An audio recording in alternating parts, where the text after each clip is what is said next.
Uhakika uko poa kabisa. Mimi hapa tuko poa kabisa kutoka katika studio za Uhakika Media. Naitwa Faustina Josephat. Tafadhali usiondoke hapo, lakini ni kuombe zaidi na zaidi usubscribe lakini kwenye channel yetu, like pamoja na kucomment, lakini pia utapendezewa kushare, basi fanya hivyo ili watu wote wapate kusikia hiki ambacho unakisikia leo. Ni kitu muhimu sana. Leo bwana, nataka tuzungumzie swala zima la kuanza safari yoyote ile. Huwa ni ngumu sana.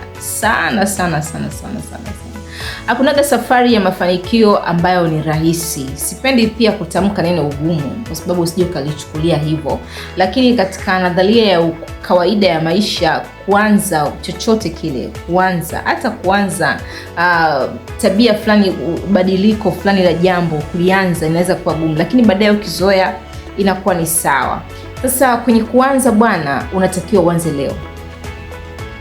Umenisikia? Anza leo. Yaani swala la kuanza alitakiwi kusubiri. Usilete excuse kwenye kuanza. Usilete sababu kwenye kuanza jambo ambalo tayari umeshalifanyia maamuzi.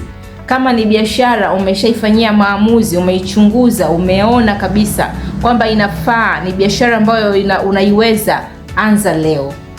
Yaani kama umeona kabisa kwamba hii project unataka kuianza, yani unaiweza kabisa, anza leo. Usisubiri kila siku nitafanya kesho. Kesho huwa haziishi. Kesho haziishi kwenye hii dunia. Tutakuwa na kesho mpaka tunakufa. Kwa hiyo tafuta kuanza leo, kwa sababu hata hivyo hujui kwamba kesho utafika. Kwa hiyo anza sasa. Anza leo. Kile ambacho unataka kukifanya, anza sasa hivi. Mipango imeshakaa sawa, anza. Na kama ulikuwa hujaweka mipango sawa, anza kuweka mipango.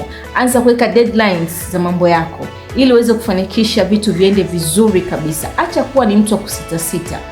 Mimi binafsi na shuhuda ya maisha yangu binafsi, na siku moja nitakuja kueleza kwa urefu. Lakini katika kuchelewa kuanza kumeletea athari nyingi ya kutokufika kwenye ndoto. Yaani nimechelewa kuanza vitu fulani ambavyo wakati mwingine vinakuja kuleta damage kubwa kwenye maisha.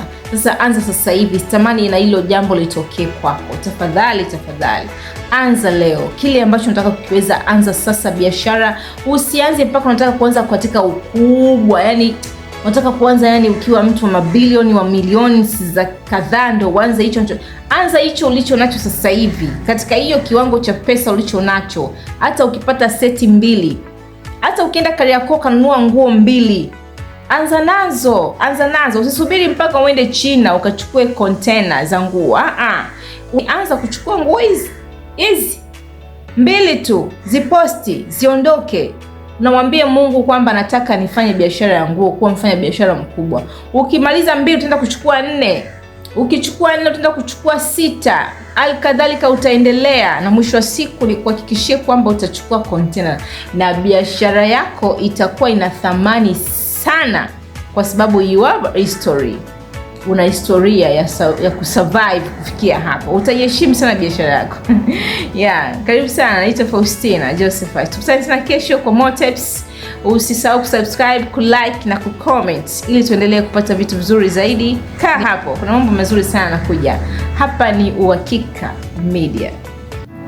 Nina uhakika na